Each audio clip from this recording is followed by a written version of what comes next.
Sir કેમ છો? બસ fine. બસ sir એક જ મિનિટ, હું એક વસ્તુ બતાવી દઉં એક ફટાફટ, પછી આપણે ચાલુ કરીએ. Just 2 minutes. કેમ આટલું બધું કામ કરે છે વાંચીની? સર કેટલા બધા પ્રોજેક્ટ ને બધું કમ્પ્લીટ કરવાનું, responsibility, duties. But why you are living so stressful life? તમને ખબર છે આ સ્ટ્રેસ શું ઇન્વાઇટ કરશે? ના સર, મને એવું થાય કે બસ બધું well organise enough to prevent this stress, otherwise this stress can invite lifestyle disease. Oh really? Yes. Okay. So you should organize your work in such a nice way that you should have adequate sleep. So you should be fresh enough and concentrated enough to work your pending job. Exactly sir, તમે ખૂબ જ સાચી વસ્તુ Take કહી. care of yourself. Exactly sir, આપણે આ જ મુદ્દા પર આજે વાત કરીએ તો પછી એના કરતા ચોક્કસ વાત કરીએ. Hi everyone, myself doctor Vachini Bhatt, અને આજે આપણી સાથે જોડાયા છે doctor Jitendra Patel sir, and sir is a clinical director medicine and diabetology. Sir welcome to the live. Thank you. Sir કેમ છો? બસ fine. સર તમે બહુ સરસ વાત કરી રહ્યા હતા કે વાંચીની સ્ટ્રેસને થોડોક મેનેજ કરીએ સારી રીતે તો ઘણા બધા લાઇફસ્ટાઇલ ડિઝીઝીસમાંથી આપણે બચી શકીએ. સર જો એકદમ સામાન્ય અને સરળ ભાષામાં સમજવું હોય કે આ લાઇફસ્ટાઇલ ડિઝીઝીસ શું છે તો એ વિશે જણાવો. લાઇફસ્ટાઇલ ડિઝીઝ એ ખૂબ મોટી ચેલેન્જ છે મેડિકલ સાયન્સ માટે આજકાલ, કારણ કે અત્યારે બધાની રહેણી કહેણી બદલાઈ ગયેલી છે. જો હું તમને એને બ્રીફલી ઇન્યુમરેટ કરું તો લાઇફસ્ટાઇલ ડિઝીઝમાં high blood pressure, diabetes, obesity, heart disease, stress એટલે અપૂરતી ઊંઘ અને ઓબેસિટી, અને ઇવન હવે nowadays fatty liver. So આ બધા જ પ્રોબ્લેમ જે છે જે આપણે રોકી શકીએ છીએ જો આપણે આ લાઇફસ્ટાઇલ ડિઝીઝ માટે પહેલેથી સજાગ રહીએ. રાઈટ. ઓકે, સો એનો મતલબ કે એવા બધા ડિઝીઝીસ જે તમારી જીવનશૈલી જે છે એમાં ક્યાંક ને ક્યાંક ખામી છે કે લૂપહોલ છે, અને એના કારણે આપણે સામેથી એને આમંત્રણ આપ્યું છે, તો એવા ડિઝીઝીસને આપણે લાઇફસ્ટાઇલ ડિઝીઝીસના હેડિંગ હેઠળ રાખીશું. સર હવે આના કારણોની આપણે એક ઉપરછલ્લી તો વાત કરી કે જીવનશૈલી ખોટી હોય તો આ રોગો થાય, પણ હવે ડિટેલમાં એના કોઝિસ અને રિસ્ક ફેક્ટરની વાત કરીએ તો એ કયા હોઈ શકે? જો ટૂંકમાં અને સરળ ભાષામાં સમજાવું તો આપણા ફેસબુક મિત્રો કે આપણા પેશન્ટ્સ, રિલેટિવ્સ અને social media fan followers, lifestyle disease એ સ્લો પ્રોસેસ છે, એ રાતોરાત નથી થતું. તમારી જે જીવનશૈલી તમે પહેલેથી જે તમે કેળવેલી છે કે જેમાં તમારાથી ક્યાંક ચૂક થઈ હોય તો તમે આ બધા જ મેં જે લિસ્ટ હમણાં આપ્યા 5-6 પ્રોબ્લેમ્સ એને તમે આમંત્રણ આપી રહ્યા છો. એમાં સૌથી પહેલા વાત કરું તો શારીરિક કસરતનો અભાવ. એટલે દરેક વ્યક્તિએ શારીરિક કસરત પર તો ધ્યાન રાખવું જોઈએ. બીજું અપૂરતી ઊંઘ. ત્રીજું ફૂડ. સૌથી મોટો પ્રોબ્લેમ અત્યારે ફૂડ. અત્યારે આપણે આપણું ફૂડ જે છે એ તો ભૂલી જ ગયા છીએ. અત્યારે ટોટલી ફૂડ વેસ્ટર્નાઇઝ થઈ ગયું છે. જંક ફૂડ તરફ આપણે વળી ગયા છીએ. એટલે ખૂબ વધુ પડતો કાર્બ્સ અને ફેટ્સના કન્ટેન્ટના કારણે તમે ઓબેસિટી યાની કે મેદસ્વીપણાને આમંત્રણ આપો છો, અને એના હિસાબે તમને બ્લડ પ્રેશર, ડાયાબિટીસ, અને તમે જો વધારે પડતા ઓબેસ હો તો તમને એનાથી સ્નોરિંગ યાની કે નસકોરાનો પ્રોબ્લેમ થઈ શકે છે, અને મિકેનિકલ પ્રોબ્લેમ. અત્યારે નાની ઉંમરે કમરના અને ઢીંચણના પ્રોબ્લેમ વાળા પેશન્ટો પણ ખૂબ આવે છે. એટલે જો તમે ટાઈમ રાઈટ સમયે તમે તમારા આ જ રહેણી કહેણી પર જો તમે ફેરફાર નહીં કરો તો બધી જ તકલીફો લાઈનમાં ઊભી છે અને તમને આવવાની જ છે એવું માનીને તમે ચાલો. એટલે અને સૌથી વધારે અગત્યનું એડિક્વેટ સ્લીપ. તો તમે પૂરતી ઊંઘ નહીં લો તો પણ તમને બ્લડ પ્રેશર, હાર્ટનો પ્રોબ્લેમ કે ડાયાબિટીસ કે ઓબેસિટી થવાની શક્યતા રહેતી હોય છે. એટલે આ દરેક ફેક્ટર ઉપર આપણે ધ્યાન રાખવું છે. ચોક્કસ. તમે કીધું એ પ્રમાણે કે નાની નાની વસ્તુઓ કે જેને આપણે આપણી રૂટીન જે જીવનશૈલી છે એમાં ઇગ્નોર કરતા હોય છે કે ચલો આજે કંઈ પણ ખાઈ લીધું ચાલશે, મારું ટાર્ગેટ પતી જાય, મારું કામ પતી જાય. ઊંઘ મેળવી એટલે કદાચ ઘણા બધા લોકોને એવું હશે કે 6 થી 8 કલાક બસ પથારીમાં રહેવું, પણ એક સાઉન્ડ સ્લીપ જેને આપણે કહીએ છીએ કદાચ ન મળતી હોય તો આ બધા ડિઝીઝીસ જે તમે કહ્યા એ બધા જ જે છે આપણા જીવનમાં એન્ટર થઈ શકે છે. હવે સર આ જ વસ્તુને આપણે રોકવી છે, જીવનશૈલીમાં એવા ચેન્જીસ લાવવા છે કે જેથી આ બધા ડિઝીઝને આપણે પ્રિવેન્ટ કરી શકીએ, તો એ પ્રિવેન્શનના સ્ટેપ્સ કયા કયા હોઈ શકે? એને બહુ સરળ ભાષામાં સમજાવું તો દરેક વ્યક્તિની પાસે 24 કલાક છે. 24 કલાકની અંદર એને ખાલી 40 થી 50 મિનિટ ફિઝિકલ એક્સરસાઇઝ, એને જે પણ પસંદ હોય, એને જીમ પસંદ હોય, સિમ્પલ વોકિંગ પસંદ હોય, સ્વિમિંગ પસંદ હોય, સાયકલિંગ પસંદ હોય, એરોબિક્સ, ઘણી બધી પ્રકારની ફિઝિકલ એક્ટિવિટી થાય છે. તો તમે જો એના ઉપર ફોકસ રહેશો તો એ તમને ખૂબ ફાયદો રહેશે. હું તમને એની એક્સરસાઇઝના ફાયદાની વાત કરું કે જો તમે સરેરાશ 1 કિલો વજન ઘટાડો છો તો તમને આવતા ભવિષ્યમાં હાર્ટ, ડાયાબિટીસ કે બ્લડ પ્રેશર થવાની શક્યતા 10% ઘટે છે. અરે વાહ. એટલે તમે વિચારો કે કેટલો બધો ફાયદો છે તમારું વજનને તમે સ્ટેબલ રાખો અને ફિઝિકલ એક્ટિવિટીથી. એટલે શારીરિક કસરત દરેક જણાએ 40 થી 45 મિનિટ પણ કરે, ઇવન ના સમય હોય તો 30 મિનિટ પણ ફાયદો કરે છે. હું મારા બધા ડાયાબિટીસ અને હાઈ બીપી ને ઓબેસિટી વાળા પેશન્ટ એટલીસ્ટ 200 મિનિટ તમે અઠવાડિયાની કરો.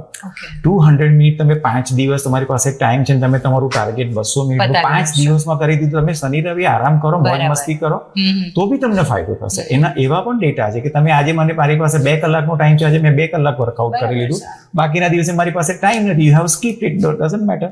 તમે 200 મિનિટ ટાર્ગેટ મનમાં રાખીને ચાલો તો એ તમારી ફિટનેસ અને તમારા લાઇફસ્ટાઇલ ડિઝીઝના પ્રિવેન્શન માટે ખૂબ જરૂરી. હા, તમે બહુ જ ઓવરવેટ હોય અને તમારે ટાર્ગેટ વેટ અચીવ કરવો હોય તો એમાં તમારે પ્રોપર ટ્રેનિંગ કે પ્રોપર સુપરવિઝનમાં તમારે એનું વર્કઆઉટ કે ડાયટ પ્લાન કે બધું કરવું પડે છે. એટલે ફિઝિકલ એક્સરસાઇઝ એ સૌથી મુખ્ય બધું છે. બીજો ખોરાક એ બહુ જ બ્રોડ સબ્જેક્ટ છે. આપણી આ લિમિટેડમાં હું એને કહેવાય તો મારે એ સબ્જેક્ટ પર હું 1 થી 2 કલાક બોલી શકું એમ છું, પણ ઇન જનરલ કહું તો અત્યારે આપણું જે ફૂડ ચેન્જ થઈ ગયું છે એની અંદર જો તમે સરળ ભાષામાં સમજાવો તો હાઈ ફાઈબર ડાયટ, યાની કે 60% પોર્શન આપણા ખોરાકનો હાઈ ફાઈબર હોવો જોઈએ, જેમાં ફ્રૂટ્સ, વેજીટેબલ્સ અને સ્પ્રાઉટ્સ છે, અને બાકીનો 40% જે આપણે કુક ફૂડ કે જે આપણે ઘરે ડે ટુ ડે રસોઈ બને છે એ પોર્શન તમારો ફિક્સ હોવો જોઈએ અને આ પોર્શન તમારો રેગ્યુલર હોવો જોઈએ. એટલે તમે જેટલું મેક્સિમમ ફ્રૂટ્સ, વેજીટેબલ્સ કે ડ્રાય ફ્રૂટ્સ કે બધી તરફ તમે જશો તો ઘણા બધા હાઈ ફાઈબર ફૂડ્સ પણ આવે છે, તો એનું કન્ઝમ્પશન તમારું વધશે તો તમે ઓબેસિટી પ્રિવેન્ટ કરી શકો. તમારે એની સાથે એસિડિટી, ગેસ, કબજિયાતના પ્રોબ્લેમ રોકી શકાય અને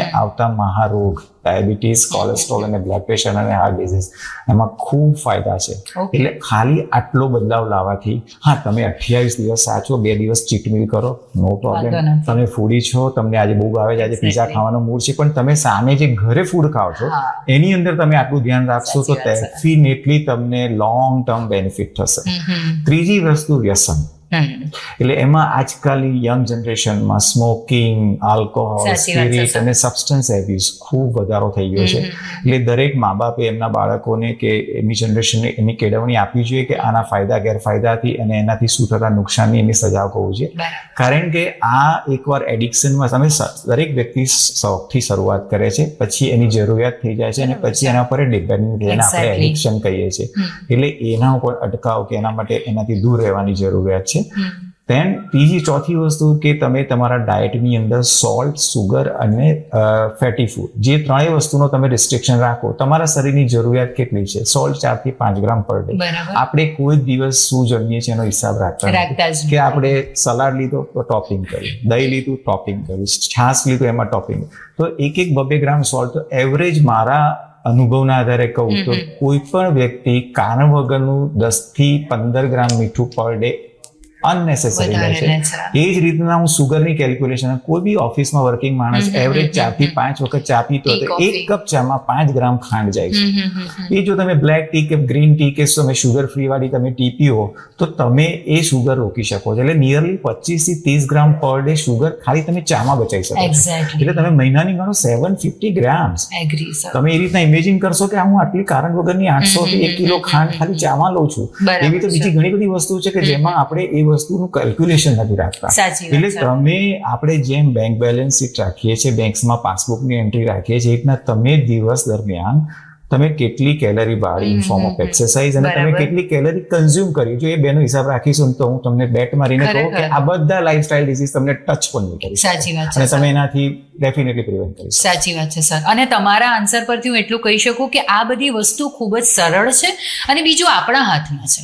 ખાલી આપણે એક સેલ્ફ અવેરનેસ જે છે એ કેળવવાની જરૂર છે. બિલકુલ સાચી વાત છે. અને થોડુંક કેલ્ક્યુલેશન જે છે ને ઘણા મોટા કોમ્પ્લિકેટેડ ડિઝીઝ જે છે એને રોકી શકશે. એટલે ખરેખર આપણા જે ફ્રેન્ડ્સ અત્યારે લાઈવ જોઈ રહ્યા છે, સેશન જોઈ રહ્યા છે, એ લોકોને ખરેખર સરની ટીપ જે છે એ સમજવા જેવી છે કે હેલ્થમાં સુધારો કરવા માટે બહુ જ મોટા જ્ઞાનની જરૂર નથી, પણ એક નાના પણ જો જીવનશૈલીમાં ફેરફારો કરીએ તો એનાથી મોટા ડિઝીઝીસ આપણે રોકી શકીએ છીએ. અને સર છેલ્લે એક જ સવાલ કે આ આખી જ જે નોલેજ તમે જે આપ્યું હેલ્થ ડિઝીઝથી બચવા માટે, લાઇફસ્ટાઇલ ડિઝીઝથી બચવા માટે, એને જો કોઈ ટીપ આપણે આપવી હોય, સરળ ટીપ કે યાદ રહી જાય તો એ કઈ હોઈ શકે? Avoid 6S.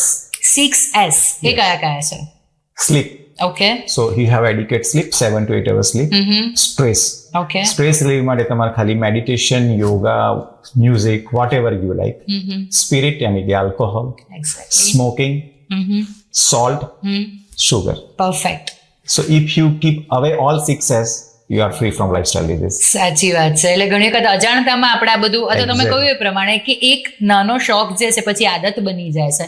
જો આપણે આટલું પણ ધ્યાન રાખીએ તો ઘણા બધા કોમ્પ્લિકેશનમાંથી આપણે બચી શકીએ છીએ. અને સર, આજના આ સેશન પરથી હું એક જ વસ્તુ કહેવા માંગીશ બધાને કે આપણે બહુ જ મોટી મોટી વાતો કરીએ છીએ, પણ એમાં આપણે નાની નાની વાતો જે છે ભૂલી જાય છે. અને આજે તમે નાની નાની વાતો જે છે એ અમને યાદ કરાવી છે. અને છે ને, જીવનની દોડભાગમાં અને અત્યારની કોમ્પિટિટિવ લાઇફસ્ટાઇલમાં અને આપણા બહુ હાઈ એમ્બિશનમાં દરેક યંગ જનરેશન અત્યારે એ ભૂલી જાય છે કે મોટા ભાગના, જો મારા અનુભવના આધારે કહું તો મારા દરેક દર્દીને કહું મારી પાસે ટાઈમ જ નથી. પછી કે શિયાળો આવ્યો, પછી કે ચોમાસું આવ્યું, પછી કે ફેસ્ટિવલ આવ્યા, એટલે એમ કરતા કરતા 365 દિવસ થઈ એનો એ દિવસ ઉગતો જ નથી કે એક્સરસાઇઝ સ્ટાર્ટ. એટલે તમે તમારી જાત ને કેળવો કે મારે જેમ સવાર ઉઠીને આપણે બ્રશ કરીએ છીએ, સવાર ઉઠીને આપણે ટી જોઈએ છે, ન્યૂઝપેપર વાંચીએ, why not this exercise is a part of your life. So accept in that way કે આ મારી જરૂરિયાત છે અને મેક ઇટ કમ્પલસરી. તો તમને કોઈ પણ લાઈફસ્ટાઈલ, ઇવન તમારા પેરેન્ટ્સ કે ફેમિલીમાં પણ સ્ટ્રોંગ ફેમિલી હિસ્ટ્રી હશે તો બી તમે એને 10-15 વર્ષ પાછો ધક્કો મારી શકશો. તો તમે તમારી જાતને ફિટ રાખો, હેલ્ધી ફૂડ ખાઓ, એડિક્વેટ હાઇડ્રેશન મેન્ટેન કરો, એડિક્વેટ તમે હેલ્ધી હાઈ ફાઈબર ડાયટ લો, અને જેટલી બી તમારા વ્યસનો છે એનાથી દૂર રહો તો તમને કોઈ પ્રોબ્લેમ નથી. સાચી વાત છે. અને સર કહ્યું છે કે પહેલું સુખ તે જાતે ન રહે, right? So sir, thank you so much અમારી સાથે જોડાવા માટે અને આટલી સરળ ભાષામાં ખૂબ જ સુંદર વાત જે છે અમારી સાથે રજૂ કરી એના માટે. Thank you. નમસ્તે.